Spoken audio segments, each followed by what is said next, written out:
This presentation on Airbus Win will deal with flight preparation and especially regarding the weather threats. During this presentation, we will go to different phases of flight: taxi, takeoff, climb, cruise, descent, and approach. And we will focus on what are the threats that we can encounter and how we can avoid them and have an efficient flight preparation. First part is the takeoff and climb.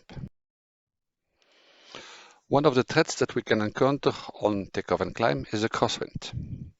The tools that we have to detect this, of course, is the weather information given by the weather services in meters or TAF. In this example, we see that we have a southerly wind of 80 knots gusting to 27 knots. Now, which takeoff runway shall we use? In this example, we have a westerly wind of 20 knots and two runways are available for departure, either runway 36 with the left crosswind or runway 18 with the right crosswind. What is now the best runway to use? We know that in the northern hemisphere, the wind when going into altitude will turn towards the right. So this means if we take off on runway 36, we will encounter a headwind, while the takeoff on runway 18 will lead towards a tailwind, which will of course decrease the performance of the aircraft. So don't forget that the crosswind may turn into a tailwind in altitude. What is the threat to avoid this? Knowing what is the best runway, or even ask a runway change for departure. Low-level wind shear. Here as well, the tools that we have for us are the weather information. In this case, we see that we can have wind shears, and that have been reported to us. Of course, the ATIS information gives you as well the latest updated weather with the risk of wind shear or not that you could encounter during your departure or arrival. The threat avoidance for there as well is to have either a runway change, and of course the use of the weather radar as described in our documentation can give you predictive wind shear warnings as well. So please refer to presentations that we have and the use of the FCOM. If we look now to the performance and for the takeoff and climb, again, the tools that we have are the weather information and of course as well the weather charts. Weather charts can give us useful information on temperature. To avoid those threats, we know that temperature increase will have a performance impact. If you take off in hot weather conditions, at the time you do the takeoff data computation and later on the takeoff, there could be a temperature increase. The runway state can influence as well the takeoff setting needed. Remember that on contaminated takeoff, no flex is allowed. If there is a wind issue for the departure, try to have the optimum runway for your departure.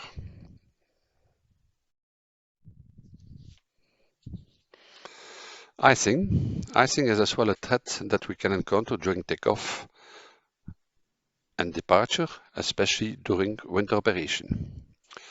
Well, the tools that we have is of course to use a proper de-icing of the aircraft. Once your aircraft is de-iced, to avoid icing problems or performance degradation, know your holdover times, never exceed a holdover time. And during taxi and icing conditions, there are procedures linked to the engines which could require ice shedding before applying the takeoff thrust. And as well, in order to avoid contamination between the flaps and the slats, keep your flaps retracted until you reach the departure point on the runway. Next topic is the ground visibility, low visibility operation. The most appropriate tool as well here is the METAR as well, where you can have information on the runway visual range. Now, if we have to do a takeoff on a low visibility operation, what kind of flights will I have on the runway? To avoid this threat to be surprised with the lights on the runway, you can use the airport charts. Chart providers are now giving information on the lightings that you have on the runway. In this case, we see that we have on one runway center lights spaced by 30 meters, and on the other runway we have a center light spaced by 15 meters. To summarize the threats that we can have during departure, it could be low-level wind shear, this could be crosswind or tailwind, potential weather changes and performance impact, icing and ground visibility. To avoid these threats, we have different information that we have. We have weather information, we have procedures in our FCOM and in our flight crew techniques manual, and we have charts in order to help us. Let us analyze now together the cruise phase. Around the Earth, we have several tropopauses. All those tropopauses are not at the same height. And at the corner point where the tropopause change altitude, we have basically the jet streams. We know from our courses on meteorology that once we have reached the tropopause, the temperature remains constant. But if we fly towards the north or to the south, since we will cross those tropopauses, we can encounter different temperatures. So the temperature could either increase or decrease.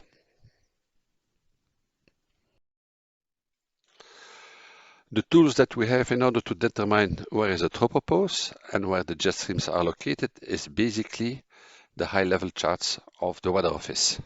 So we see over here that we have in the northern part a tropopause ranging between flight level 400 and 350, where on the southern part it's higher, it's flight level 500.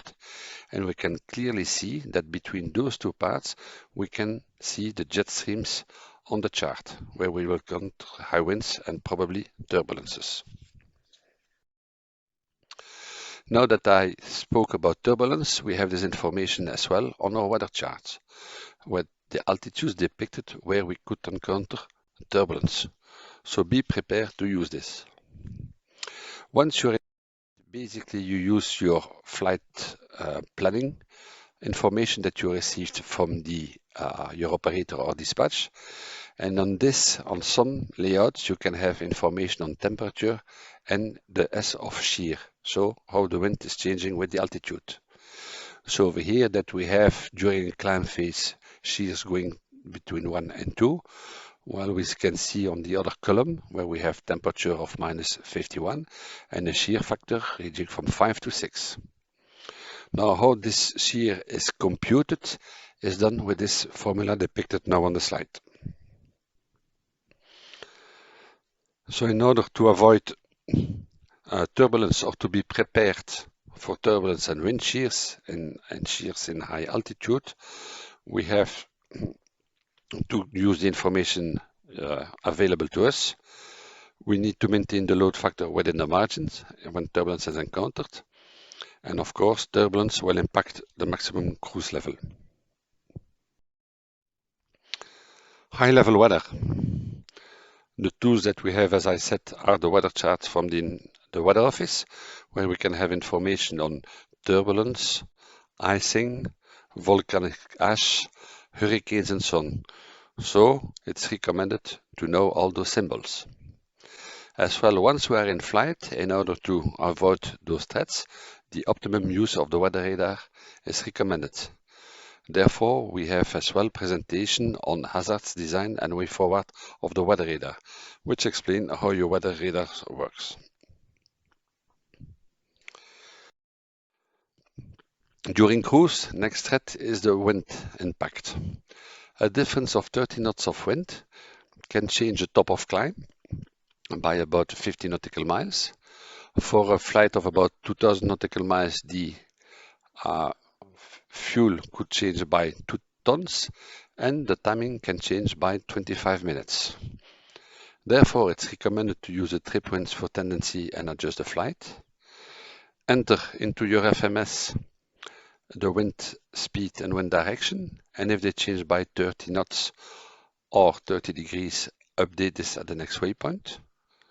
And for the optimum, we recommend you to enter the wind at your cruise altitude and 4,000 feet above and 4,000 feet below, so that the FMS can give you the most appropriate flight levels, routings and speeds. A temperature deviation as well will influence the optimum altitude. A 5-degree difference in ESA deviation will lead to a change of optimum altitude between 1,000 and 2,000 feet. Therefore, we recommend you to enter the temperature into your FMS and update the tropopause accordingly. The next impact that we can have is a change in wind at high altitude and even temperature. On this graph, where we see the required thrust according to the speed for our flight, the green line gives you the available thrusts at the altitude with your engines. If we are flying at a stable point, and if there is a wind gradient that occurs, we will have a change in speed. In this regime, we are still at a stable point, and since the available thrust is higher than the required thrust, the aircraft will reaccelerate.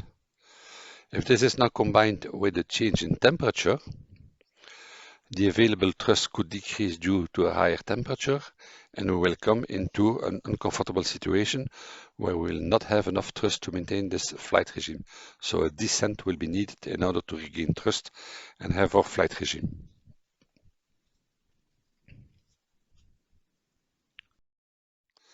A summary to review the threats in cruise. We have wind and temperature has a big influence on performance. We have turbulence and wind shear and high level weather. The tools that we have to avoid this, of course, is the weather information, techniques and recommendation in the flight crew operating manual and then flight crew techniques manual, and the optimum use of weather radar, and of course, update the information into the FMS. Last part is descent, approach and landing. Here again we will see the influence of the wind on your descent profile. So if there is a change in wind, this will have an impact on your top of descent. A tailwind will make you descend earlier. If this is not anticipated by the FMS, this will lead to a higher speed during descent in order to stay on the profile of the FMS. To avoid this speed increase and to stay within our limits, it's recommended to update the winds for the descent phase as well into our FMS. Crosswind landings is a threat as well. So the tools, we have information again from the weather office or from the 80s. The avoidance of threats has been explained in previous presentation, where we go into the details of the landing techniques, where we have presentation on lateral runway excursion, and of course techniques how to control the aircraft on the ground in case of crosswind. Low visibility operation is as well a threat during the approach and landing. Information given again even by tower or weather office, but we have as well, as you can see on this little screen, the different approach light system that we have worldwide. There is not one standard, you can have different displays of lights. In order to know in advance what kind of light you will see when reaching the minimas, of course in low visibility operation we recommend you to do an auto land, and the lighting system is depicted on the approach chart as well, giving you an idea what kind of lights you will see once you will break out at the minimas and have the runway in sight. Runway contamination is also a threat for the landing. Information can be given by the weather office or can be heard by pilots landing before you and stating on the tower frequency, the runway status and the braking action that they have encountered. Therefore as well, be aware that we have this runway contamination and we have the assets and matrix for landing, where we'll give you, in function of the runway status, what kind of maximum crosswind you may take for the landing. A summary for descent and approach and landing. The threats that we have are wind influence during the descent, low visibility operation and crosswind, and runway contamination. To avoid them, use the FMS with all the information that you can give to the flight management system, winds and temperature and so on. Have information in your FCOM and FCTM or QRH with the runway conditions assessment matrix for landing. To conclude this presentation, we have seen that we can summarize into one slide the threats that you can encounter during takeoff, climb and descent. So for the first part, we have the wind shear, crosswind, weather changes, icing and ground visibility. For the cruise phase, we have wind and temperature changes and crossing of tropopause, turbulence and high-level weather. For descent and approach and landing, major threats could be the wind, the runway conditions and the low visibility operations. Thank you.